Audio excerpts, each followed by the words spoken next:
founder and designer of Sargossa. We are making revolutionary stilettos where we're bridging the gap in the market with comfortable heels and making them actually really sexy.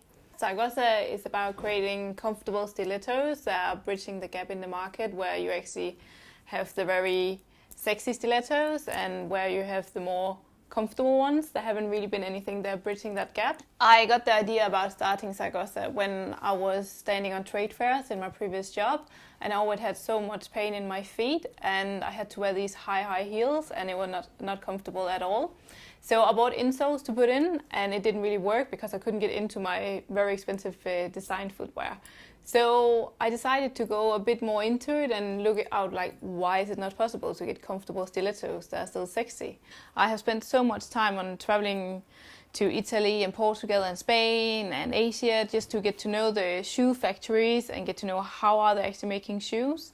And the more I digged into it, the more I learned that even though there have been made shoes for many years, no one have really questioned why is it that it's so uncomfortable. No one have really looked at the more comfort part in it, but have always been focused about a stiletto with a heel have to be really sexy.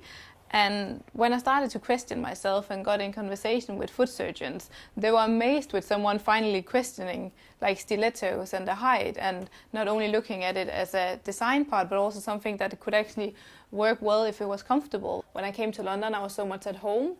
And besides that, I think like London is the best part to start a business. You could either do it in buzzing New York or you could do it in London. You just meet so many like-minded, and I really need to be a place where people are like-minded like me, like thinking big, and you could really do what you want to achieve, and it's okay to have like big ambitions. It's not like that you have to put your ambitions a bit down and be more settled. So yeah, I really felt I could be myself, and I think that's the most important thing when you start a business, that you can be yourself and that you are in a big pond with so many that are like-minded. And also the people I want to talk to is just right here in the city. It's so much easier to get hold of the right connections. It's here things are happening. So of course you need to start a business in the right area as well. It really feed more leads for you as well. You can buy Sargossa shoes in independent designer shops, and you can buy them on our website, which I think is brilliant that you just today like so easily get access to products you want because of the internet. And of course we launched with a website in place. The only problem we had was that we didn't actually have enough stock to support our sales. So that is only positive, but yeah, you can go on our web shop and get the shoes. And I think we have like the whole collection there, so that's the easiest. But right now we're also focusing a lot to get more independent designer shops around, because shoes are something you would like to try, and also especially because I say that mine is actually comfortable. I think some have a hard time to actually believe, is it really comfortable? So I'd like to go in and try it first. Beside our website, we're also doing sales to very high-end designer stores, and we're in conversation with Net-a-Porter and Selfridges and other well-known places. And we've just sold shoes into a really nice island like the Maldives and Cayman Island. And I think that is really cool to see that your products are actually international available already. And again, like the website is also very international. So the Sargossa team is now 7, including the dog Björn, which is like the office manager. And me as a founder and a designer, my responsibilities are very different from day to day. Some days can be very focused on tasks like with the sales support, but it can also be more like the admin part. But basically, most of my time is always developed to like product development, supply chain, and design.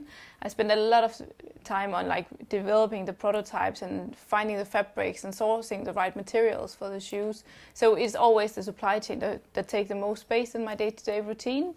But there will always be, like when you are an entrepreneur and a startup, there will always be times where you are taking a bit away from your normal responsibilities, and you have to adapt to those changes every day, because I don't think I've ever met in one day where it's the same as the day before. It's always changing in the minute, and a meeting is cancelled and something is burning over in the corner. You need to go over and focus on that instead. So it's changing all the time. It feels great to run a business, and especially running your own business is amazing.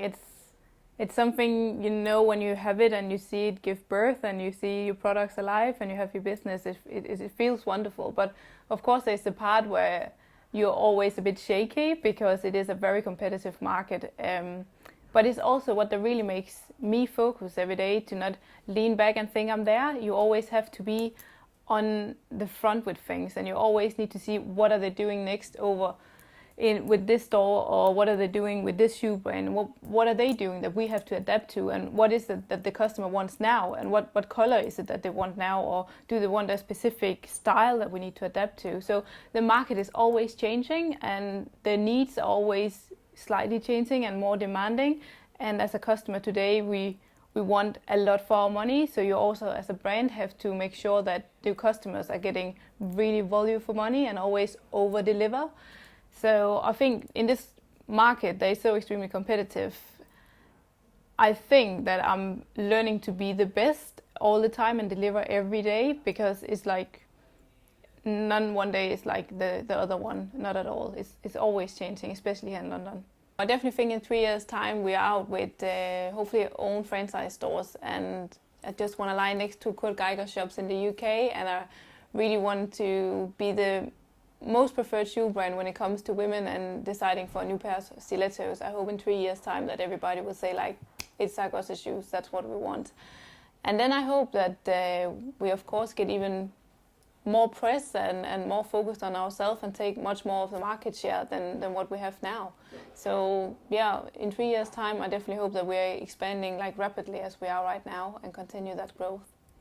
I think when you start up your business you have to know that some social things are not on the same level as maybe before. I'm not going out with friends and get drunk as often as I would like to, and as often I would do before, because I know that the next day I have to work and deliver again.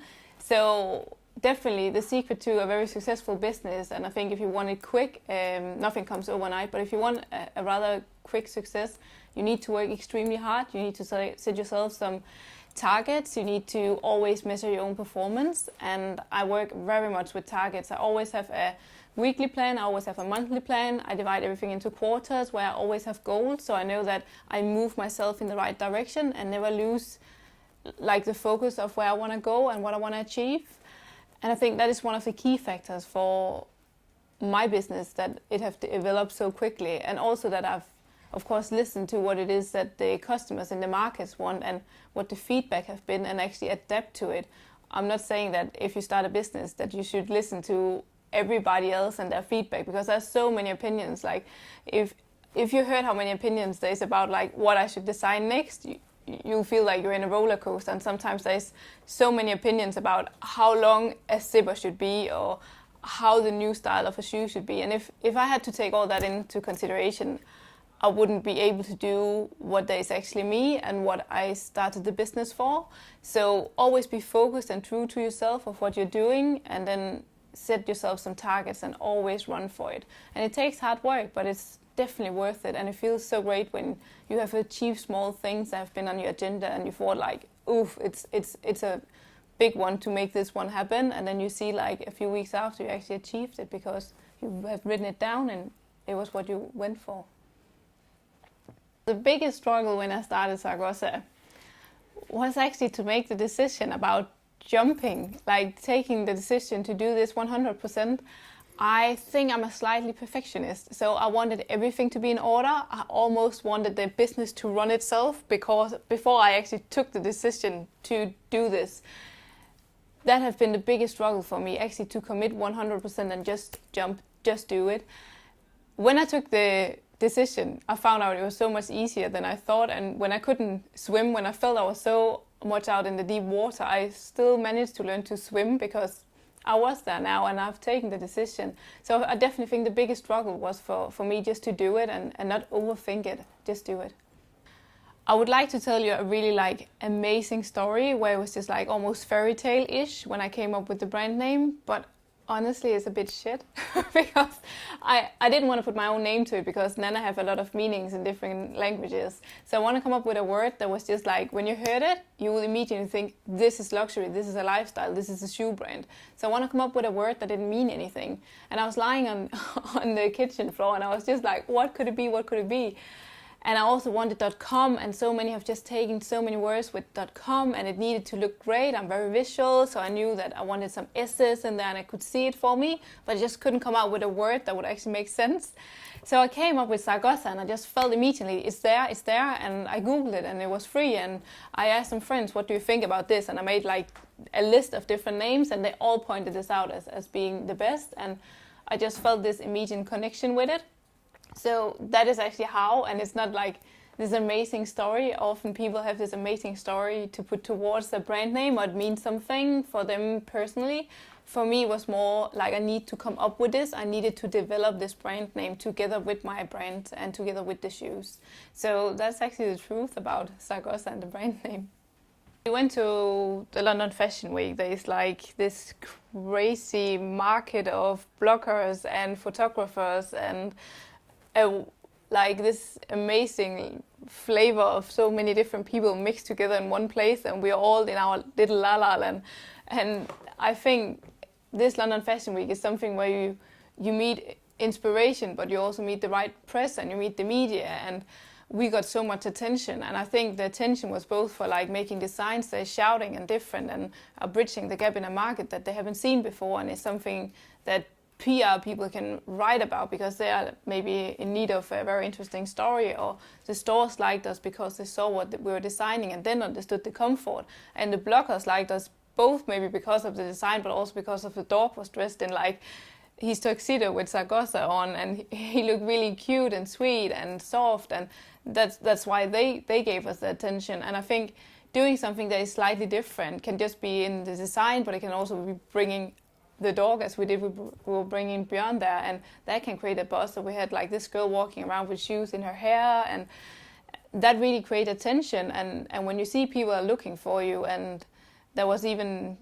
some of the board members at British Fashion Council was trying to find me because they have seen this video we did, and they have seen us on social media and our website, and was really impressed and didn't know who we was, and they were like, who is this Sargossa girl?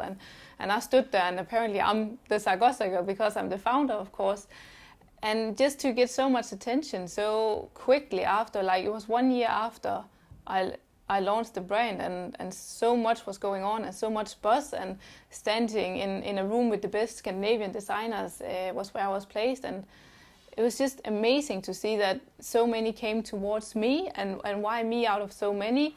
It's because I might have something that is great. And after we attended, I now have been shortlisted as Footwear Designer of the Year in the UK by Drapers, and that is something that really shows that we are onto something, that it must be something we're doing right, but also just getting that attention and get so much press when we are in as such a competitive environment as London Fashion Week. It's I'm really, really pleased with how it went, and it just told me that we're definitely on the right track. And even though I don't always feel like I belong there, I don't feel as it's it's just a different environment when you see London Fashion Week, and it's just everything around you just stands still, and it's not about business sense, it's more about being really creative and really out there.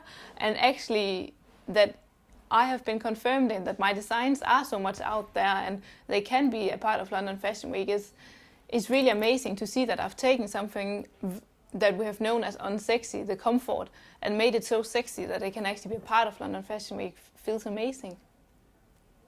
My big advice here, I think the advice is definitely to just go out and do it. When you have found out that you have your setup, your business plan, and you of course know about your cash flow as well, then you're set to go, and you should just do it. Don't overthink it. I think we can be caught up in this thought of that it has to be 100% here and 100% there, and you can't always be 100% in everything. But if you have done your research and you have your business plan in order and you know about your cash flow, you're very well established already, because you have given it thoughts, and just that you have given it thoughts all the way around in the cycles of starting up your business, you should be ready to start up your own business. So just do it when you have been thinking it through, then definitely go for it.